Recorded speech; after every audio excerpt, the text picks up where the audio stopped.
Hello. Hi, How are you? I'm good. How are you? I'm doing really well. Thank you for doing this. I really appreciate it. No problem. I'm trying to, my speakers don't seem to be working, or my headphones. Okay, let's get yourself Do situated. I No sound worries. okay though, Oh regardless? yeah, you sound great. Okay, let me just take these off then. Okay. All right, good. All Very, right. So very cool. congratulations on starting your channel, man. Oh, thank you so much. I appreciate that. For Yeah, sure. it's funny because I this summer I decided I was going to do this, and then I actually committed myself to studying and preparing for it.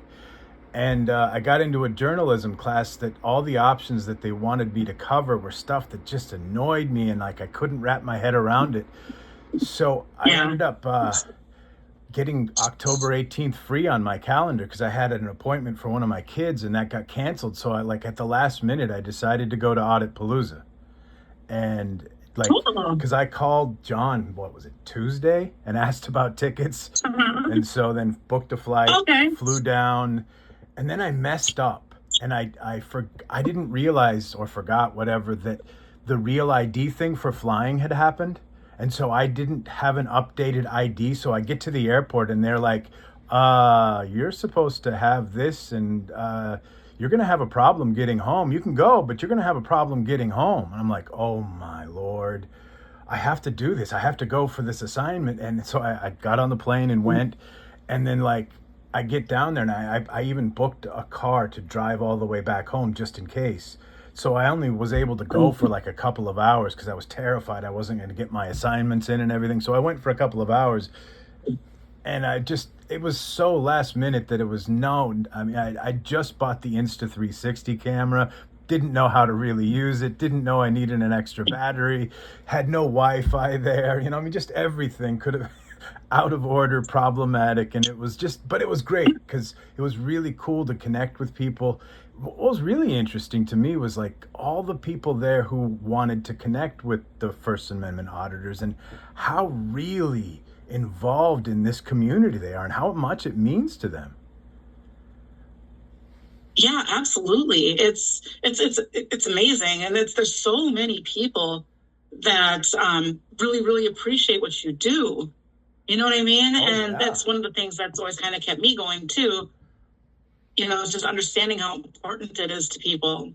Exactly. And what's what really connected with me, like, okay, there really is not just, I mean, it's a viable option if you do everything right as a business because there are so many people who are invested in it and want to be connected and want the accountability, and you see these same people in the chats over and over and over, and they're really invested in these communities.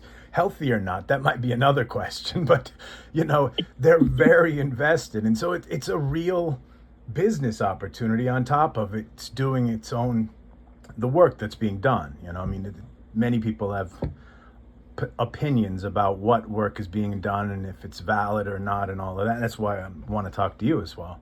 But it was interesting to get started, and then because I didn't plan to do this until maybe April or May, and so going down to Audit Palooza totally changed my timeline, and so I've just been, I mean, I'm doing 24 credits of school and trying to do this at the same time. So I'm just like overwhelmed trying to learn the editing and everything else and put it all together. So it took me over a month to get that first Audit Palooza stuff out there. So yeah, no. And now I finally got out and actually, I don't know if you saw the costume that I'm wearing in my audits. I put out a little short. No, I didn't get to that. I saw your first video. Uh-huh. I was going to say too that nobody told me when I first started doing this that that you're going to become a content creator. You have to learn how to edit. You're going to have to learn how to do all these things. Like, it's so overwhelming. But no, I didn't see you in the costume yet. I just saw your first video. Okay, yeah, I have this really ridiculous costume. I based it on the Hamburglar.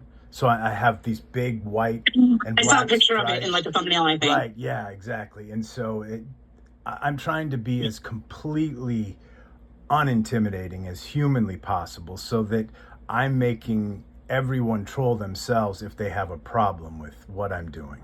So I'm really trying to put the onus on everyone else. So I'm just trying to figure this out on the fly because I'm not trying to be confrontational. So I'm probably just going to spend a lot of time just interacting with I mean, I did 45 minutes at a post office, and it was the most innocuous nothingness to anything. I mean, I had a few people who were, of course, doing the, oh no, no, no, don't take my, but everyone else was smiling and like wanted to take my picture. And it was just, it showed that oftentimes the confrontation starts with your approach just as much as it does the situation.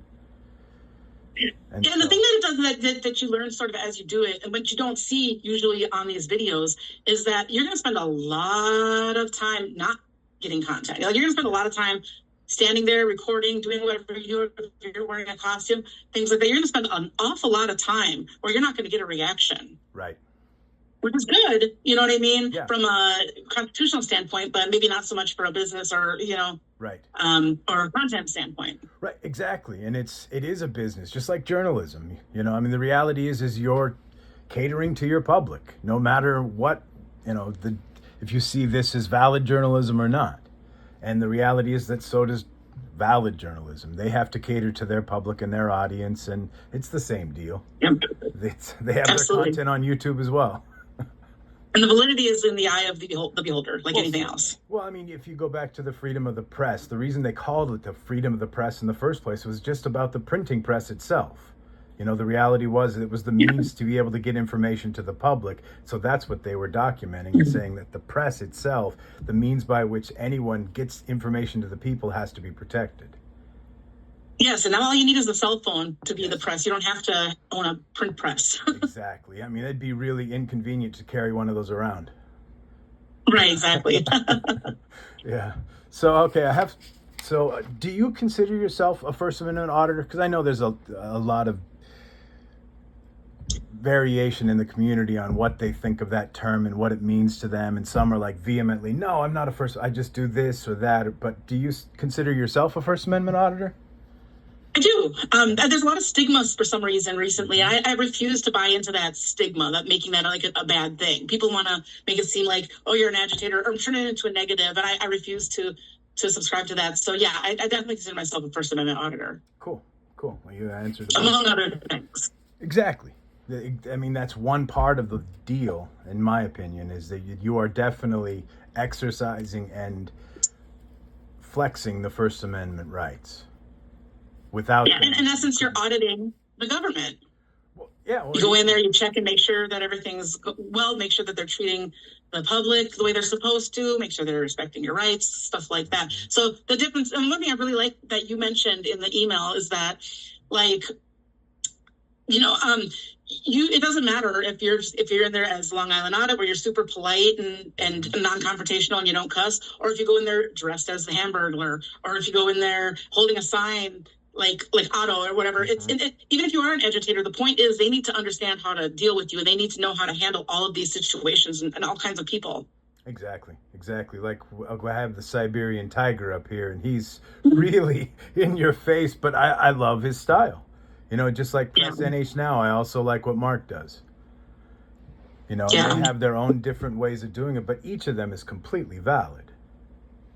Absolutely. I mean, you may not agree with it, but that's the whole point, is that as a First Amendment auditor... There's certainly a level of cringiness that's out there, and there's a lot of things that I wouldn't do that I don't necessarily agree with because it's not who I am. Mm-hmm. However, I do understand, too, that the importance of having diversity in this type of community, Yeah, well, I mean, even from the selfish standpoint, if others are out there doing things that are cringy, if I'm not doing cringy, I can take a part of that audience away from them, There you go. Yeah. No, I mean, it's all, especially as a First Amendment auditor, if we're protecting the First Amendment and we have problems with what other people are saying, that's kind of foolishness. Yeah. So, cool. Yeah, for sure. And that's the thing, too. You can have problems with what people say, and you cannot maybe disagree and stuff like that. But the government has to be impartial. Sure. And they have to, still deal with you regardless, because they basically have a monopoly on service, essentially. So they have to deal with all people. Mm-hmm. So let me see. What do I got here?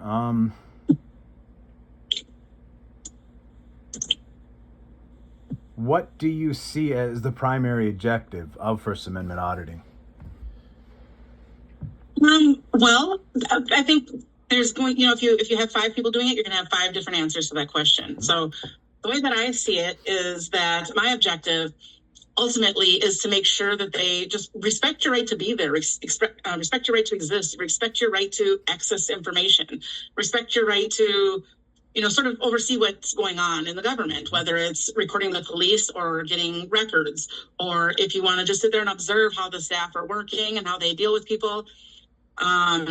Whether if you want to be able to speak at meetings, whether you want to cuss, understanding that, if people start arresting us and we start getting in trouble for swear words, how, it's turning into a tyranny here, like there's tyranny. And so my objective, I guess, is to just get them to know the law, understand our rights, and not arrest people for hurting their feelings, stuff like that, and make sure that they're doing well and they treat us well.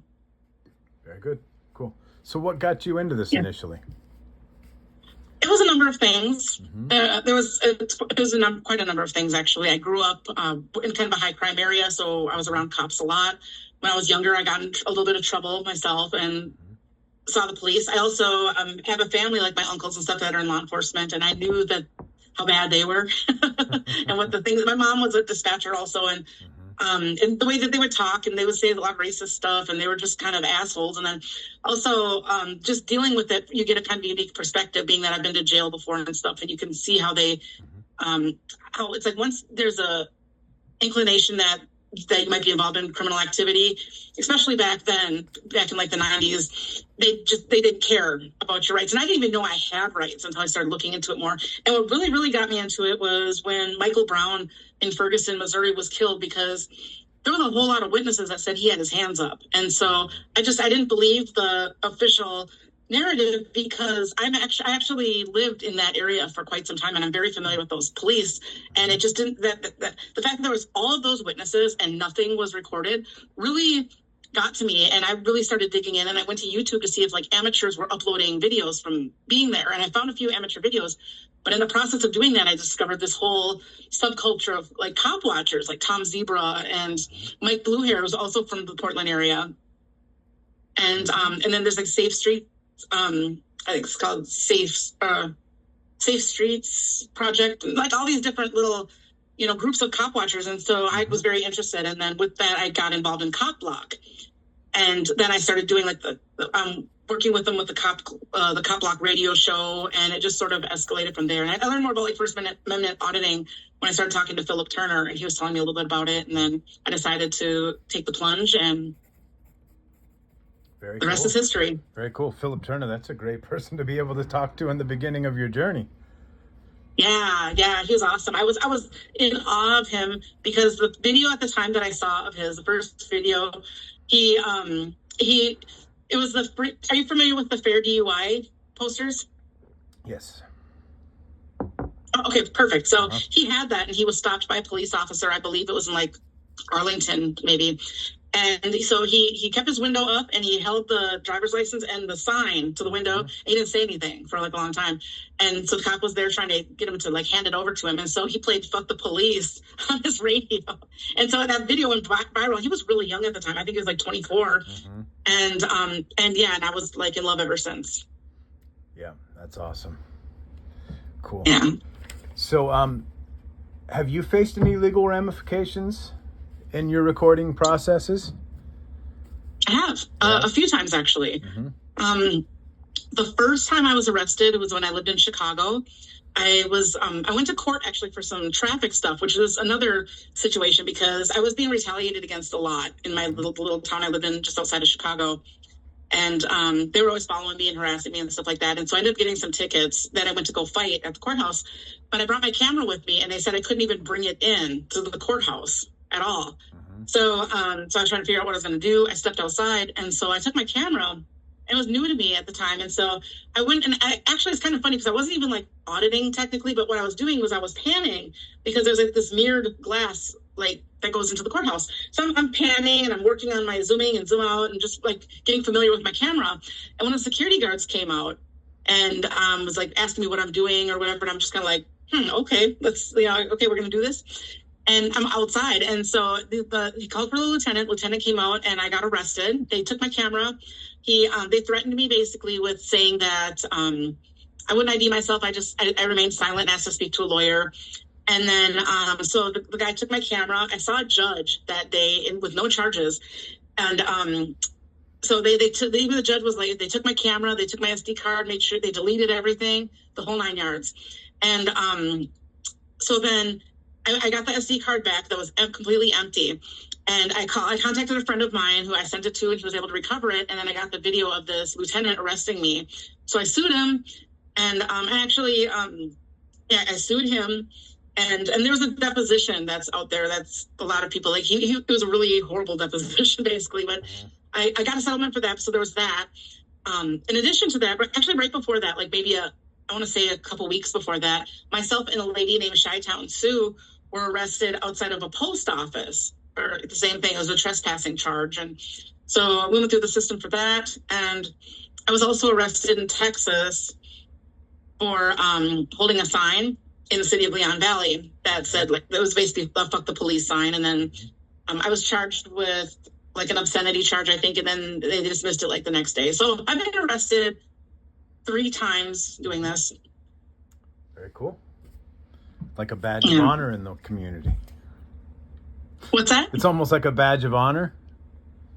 I don't know. I think it's what you don't see oftentimes is the struggle when you have to deal with these, because first you have to fight your case, right? Which can be incredibly difficult, especially in these like municipals. So be prepared. There is a chance that you could be arrested even if you're non-confrontational. Oh, yeah. Oh no, I know. So always be prepared for that. Very much. I've prepared my wife, my daughter. Like the fact is that you both need. The minute that I step outside, you need to prepare for the possibility that I could be even gone as long as 6 months, just in case.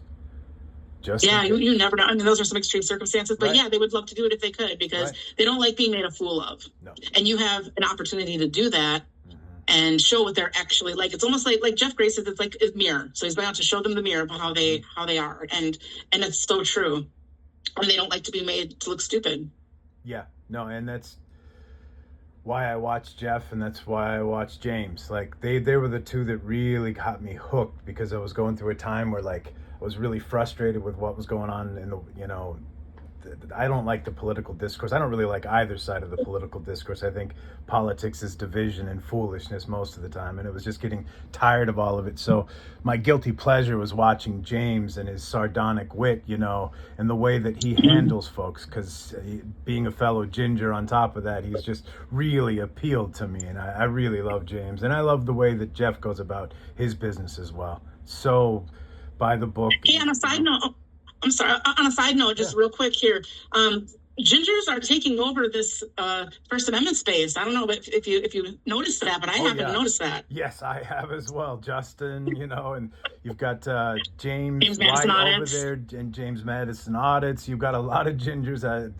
John Lang. There's a lot of gingers in this space that are really rising to prominence. Yeah, it's been fun to watch. I'm here for it, though. I'm here for it. Indeed.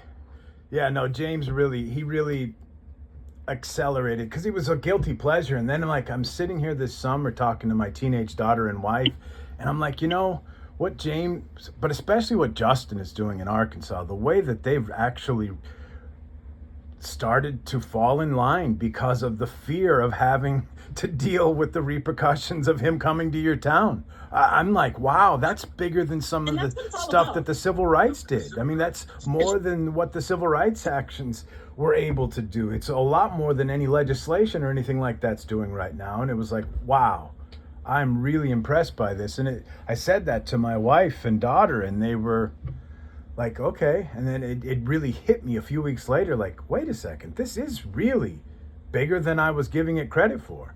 And it really changed my mind and set me towards that path.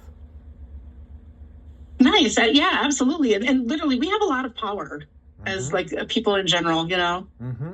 Well, and I love what you're doing with the stories, and like what Justin is doing. And I've even seen Accountability for All. He's doing similar things, and they're becoming these centers for people's stories, and then going out and reaching out and trying to help in that way. And I really like that aspect. I like that it's really putting you and others in these positions where you are really a true journalist, but a journalist working on the behalf of the people, not your master. And that's the aspect of it that really interests me the most. And so I see this kind of as a way to platform myself to become like a people's journalist, if you will. That's the spirit of the First Amendment. Mm-hmm.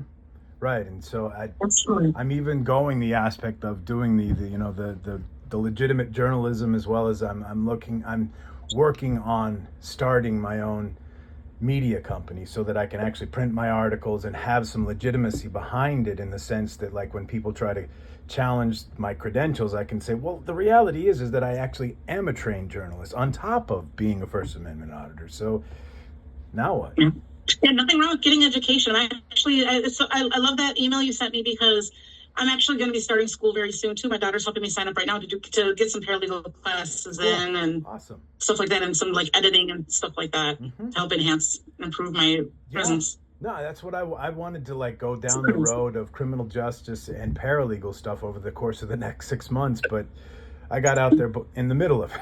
So, like, I'm still gonna do all that stuff because I want to know how.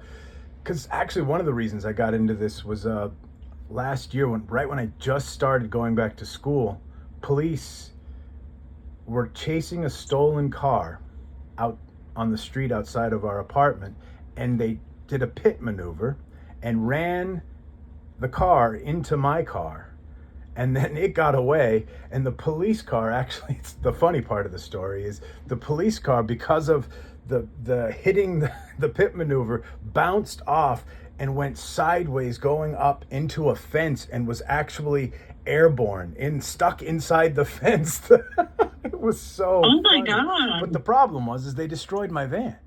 And because I didn't have comprehensive insurance at the time, and they don't insure, they actually just do the liability thing, the city wouldn't cover it. So then, because it was I just learned that, actually. less than $15,000, no attorney wanted to touch it. So I had to get a crappiest attorney who did nothing for me. So I was like, wait a second, I need to learn how to file a tort myself. So that was one of the reasons I'm like, I'm going to go down the paralegal avenue. So at least in the future, if I have kind of situations like this, and I do still have, this is 6 years on a tort, so I'm planning to file that tort myself, because I already put in the tort notice immediately, and then I got the attorney, and he was useless. Like, oh God, come on, like, please. Because again, they're getting paid basically by commission, if you will, and they see a tiny check at the end of it. They don't want to do it. Of course, I don't mind. I mean, I understand that, but wow, we have no legal rights unless we have representation or knowledge of the legal system.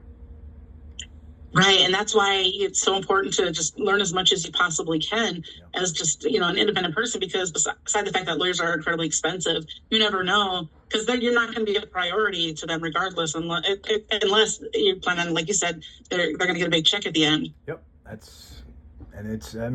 you hate it, but it's the way the world works. Duh. So I'm not going to rail against the system and be tilting at windmills. It is what it is. All right. Yeah. So let me see here. What else did I have on this agenda? How do you prepare for an audit? How do you select the locations that you go to? There are a few different ways. One thing that I've learned for some strange reason is, like, when you don't plan and you don't prepare, you always get the best, like, situations. Me personally, I always kind of do them on a whim. But if you know you're going to go out there and you're going to do some auditing, a few different ways to prepare. You want to always let somebody know where you're at, just in case if something goes wrong. Another thing, make sure your batteries are fully charged and that you have backups if you're able to.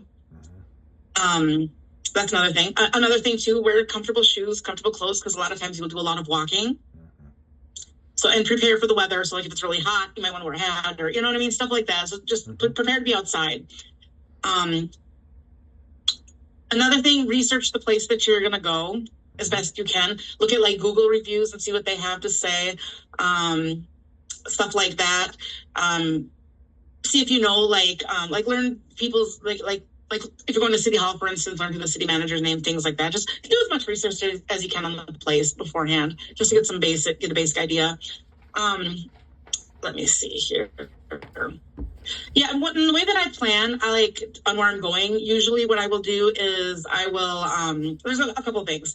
I'll look at news stories, like current news stories, to see like for instance, when I was in Phoenix, there was this big thing with the CPS there. They were really bad ones, so I decided to audit it because of that news story. Also, there was a hospital in San Antonio that was doing a mock pandemic right before COVID struck, by the way. And I thought it was kind of odd. And I always heard about like crisis actors and stuff, so I wanted to take a look. So I went down there. Ended up being one of my best audits. So yeah, I look at news stories probably, or I encourage people to email me by giving them contact information on my videos if they have situations. What I'm really, really passionate about now, actually, is like getting people's stories out there, because I've certainly been the underdog met plenty of times, and you feel like you're in a space where it's affect your life, but it's not big enough to where it's going to draw a lot of attention. It's not going to probably create any change or anything like that. So you're sort of stuck in this area, and you want more people to see your story. And I'm fortunate enough to have a decent platform right now to where I can get people's stories out there and maybe connect them or send them in the right direction. So perhaps they can connect with an attorney. Maybe they can learn how to like get the body camera footage. And I like helping people with that. So that's where my passion is right now with this, behind the scenes. Awesome. So what do you think about these municipalities that do not honor the FOIA requests for the body cam footage or 911 calls? I think they have not been tested enough. I think they haven't been challenged. You know what I mean? They usually will say something and that's it. You know, that it is what it is. And it's basically at their discretion, if they decide they don't want us to have it. But that's not the case. And this is the part that's very difficult too, is let's say they're keeping a body camera footage from you because they don't want to show it. And I deal with this all the time. If you really want to, you can make complaints, right? There's a whole process. Matter of fact, I should make a video about that, about the process. But there is a complaint process you can go through, and then literally you can sue them if they don't. So, you can sue them. And the thing that's really, like you said, is very difficult to get attorneys that'll help you with this stuff. So you have to do your own due diligence and basically be a representative for yourself.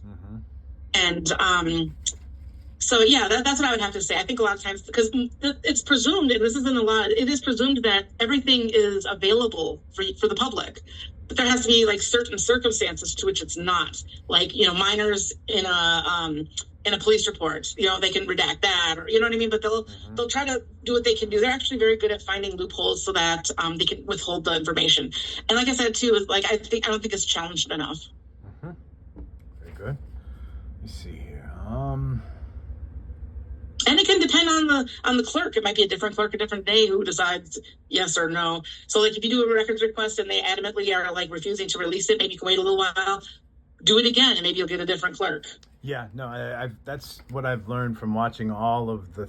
I've become addicted to this, but I'm doing it now for like content analysis and qualitative analysis, learning, like taking pieces from everyone that I can to figure out my own map, and it's really cool to see, because I don't need to agree with everything you do, but there's something that this person or that person does that makes so much sense to me. Steal that, use that, because that's really what this is all about. Take what you can from everyone. Exactly. Absolutely. Well, because it's all valid, but also it's just, if it's useful, use it. This is the whole point, is to get the content, but also to make some differences. Because reality is I'm trying to be as non-confront, because up here we have two-way, like I don't know if you know about the case with Project Veritas up here, where James O'Keefe, he was doing clandestine recording. And up here in Oregon, we have laws that all in person, everyone has to be aware of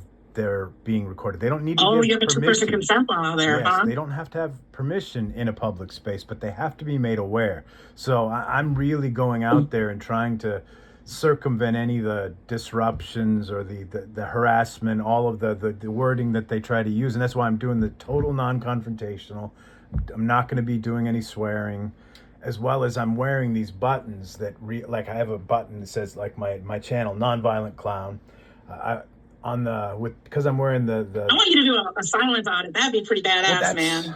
Let me in your costume. That's coming down the road. I have 3 separate costumes, 2 that they won't hit the light of day for some time, but the next iteration I'm going to be the constitutional clown. I actually have this Uncle Sam clown outfit that's really outlandish. Nice. And then after that, I'm going to be doing a mime. and I'm going to do it all silent. And I'm going to have everything on laminated cards so that when people ask questions or the police come, I can pull out my specific card that answers their questions.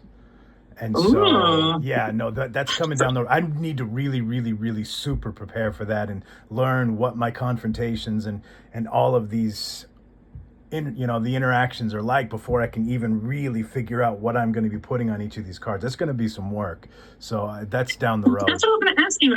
Have you been in a situation yet? Like, okay, how do you think you would react in like those situations when the cops come and they question you? Do you think that will it make you nervous, or No. because you have to have a lot of confidence, I think, to be able to pull that stuff off. You know what I mean? Yeah, I've been an outsider my whole life, and so I've had confrontations with the police. So this is nothing new for me at all. That's why I've really loved watching this stuff, is because that's how I handle myself with the police. I mean, as a young man, I even got into situations where I was not telling the truth and still got away, and was able to handle the police. So, yeah, no, that's not a problem for me. That's actually the part that's the most, like, that's what my wife and daughter expected of me, to be the confrontational one. I'm like, no, I want to do this differently. I don't want to be confrontational. I want to be able to hold the line and say things without saying them. Like James does. That literally the way that James does things is the way that my personality is in real life. So it's like, oh my Lord, that's my twin there. It feels like when I'm watching the way that he does things, because I play stupid really well, really, really well, the way he does. And I'm like, oh, that's so perfect. I just absolutely love that. Because playing stupid is a real big skill. So much, like, charisma, and he's just a good guy, and he's so just genuinely funny. Like, what you see is what you get with him. Right. I really, yeah. And that's him, even if we're not recording. That's what I get. I can even tell that myself, because that's just that you can't just put that on for a small amount of time unless you're a really talented actor. Right. You'd have to be really, really, really talented to just turn that switch on and then turn it back off. That's got to be natural. Yeah. No, he's great, and I really love that style of interaction. So I'm not worried about that part at all. My worry was actually making sure that I hold my tongue and be nice, and I've really been training myself on Mr. Rogers training, if you will. And so I'm trying to get to the point where there's nothing that I'm trying to even train my brain not to go to those places, and they're trying to, so that there's no instinct at that moment and I mess up.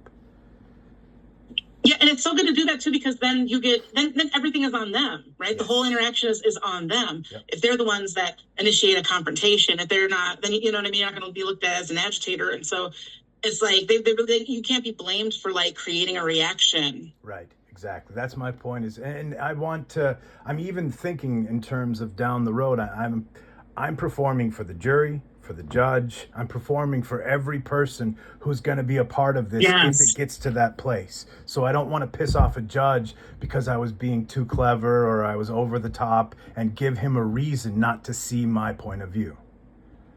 So yeah, I'm really trying to prepare. Jeff Brady actually told me to always present yourself in a way that a jury could see what you're doing. Yeah, it makes the most sense to me, because I mean, as much as I'm really surprised that Mark up in when he was doing his New Hampshire pro se stuff, that didn't come back to bite him at all, because he's a bit confrontational and but he got through it. But I don't want to rely on that having the right judge. I want to make sure that I'm judge and jury proof if I can do so.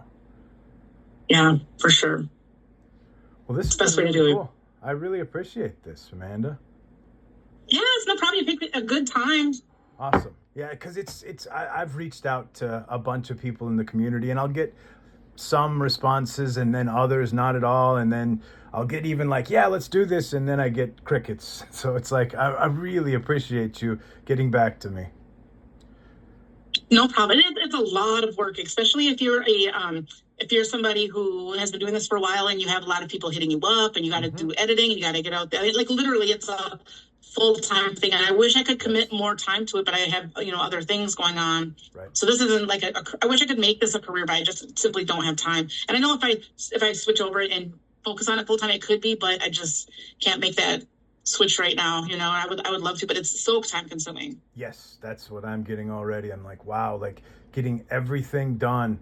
Because I had first had to learn how to edit. Like you have to learn all the new software and the programs and oh my Yep. Lord. And so like, and then now I'm getting feedback from Yeah. people. And it can be like, tedious. yeah, so like it's a job, and I mean there are so many aspects to the job. I could see how if it becomes something bigger, you'd have to hire someone to help out with that stuff. Yeah, So absolutely. I know if I was big time like that or had money, I would definitely hire someone to do that. because Without a there's so doubt. much, so much little stuff that like you might spend 5 times as much time editing as you do actually filming. Yeah, So like wow. for sure. And then you gotta, I'm trying to start to put in music in some of the stuff because I'm doing this clownishly, so I'm gonna put in circus music and stuff like that. And so Then you got to learn about copyrights. You got to check with like your platforms, whether it's Facebook or YouTube or whatever. Make sure that your music passes the smell test. You know what I mean? It's got to be able to, not be linked to someone else's copyright. right. Yeah, no, I've learned to go and find free non-copyrighted material and all of that stuff. And yeah, it's quite a bit. It's a process. It's fun. I'm enjoying the process, getting to learn everything as well as reaching out and talking to people. And I still get like starstruck too in this. Like, I mean, I've been doing it forever, but I'm such a fan of like other people and the other cop watchers daughters and the way that they do stuff. That's why I'm really looking forward to when you get out there and start doing some things. So I like the different approaches, and like I'm such a fan as much as I'm an auditor or whatever. Like I'm such a fan and a student. Yeah, no, exactly. Because someone's going to come up with something that makes a lot of sense, and I want to be out there figuring that out, learning about it. Yeah, for sure. Yeah, at Audapalooza, I met Long Island Audits, and I was like nervous. I couldn't believe he knew who I was too. I was like, oh, you know who I am? And I was bummed, like I was like a bumbling idiot, but I was just like sweating, like because it was like because I look up to him so much. So I get it. Like when you have those people like that you look up to, like James Freeman, and I'm fortunate enough to be a good friend of his. But before that, it was like I just was like in awe of him and his work. It was just incredible to me. Yeah, no, that McKinney situation was rather interesting. Yes, that was so unplanned. Like literally, we were on our way to meet with Otto, and we are gonna do some stuff for his documentary. And I was gonna record and whatever. And we're like, oh, it's a little traffic stop right around the corner from the hotel. We're like, let's just record it real quick. Wow. Yeah. Sure enough, like a moth to a flame. Yeah. No, but that was also like the same reaction from the First Amendment community, like a moth to a flame. They all flocked to McKinney and that part of Texas, and I was like, wow, this is really cool. This is really cool. Yes, a lot of people saw that live, No, and we're like, what the hell just happened? Yeah, no, the sense of community was really apparent there. That was awesome. Yeah, that's one thing too. This is a very, very strong community. So like if something goes wrong and you live stream and we know about it and like you're in jail, whatever, the people will come together who saw what happened and will do whatever they can to make, people order pizzas. Like people are just, however you can contribute to the community, they will. Right. So you do have a lot of support and, within this community to do these types of things. Yeah, I'll have to get to the point where I can live stream more than 2 people though, so... It'll happen. Just give it time. I'm not the way that you can sort of overcome that is just think about how important you are to those 2 people. No, I know. And you can make a difference in one. I'm not in a hurry. I know that this is going to take a lot of time if it takes off. And so I'm not in a hurry at all. I know I'm just building content and building a name for myself right now. And I'd have no expectations of this coming anything within the next year or 2. Good. And if I could recommend, try hard not to be such a numbers guy and and focus more on just getting out there, and making content. Exactly. That would be my advice too. Yep, exactly. Great advice. Thank you so much. The numbers will follow. Right. Well, if I make good content, they'll follow, and if they don't, then I probably shouldn't be doing this. No, because let me tell you, YouTube has their own algorithm system, and they don't usually like our kinds of videos except for a few select people. So don't be discouraged. Don't be discouraged at all. And it's, when you pay attention to the numbers, it's very easy to be discouraged. I don't get a lot of views on my videos anymore. Right. You No, know, no, I but you won't got to be- just not care yeah. so much. You know what I mean? And do what you love and do what you're working for and do what you're learning and going to school for. Yeah, no, I won't be just. I mean, like 2 years down the road, if I'm still getting 12 views, then I think I've had it. You know. That might be a problem. I don't know. Thank you so much, Amanda. I really appreciate this. Yeah, it was my pleasure. Thank you. I'm looking forward to. I'll go ahead. I'll share this this live stream here, and I'll. Oh shoot.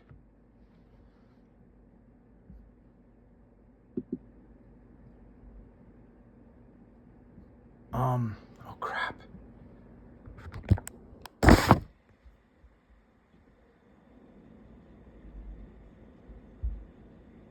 Are you there? Oh no.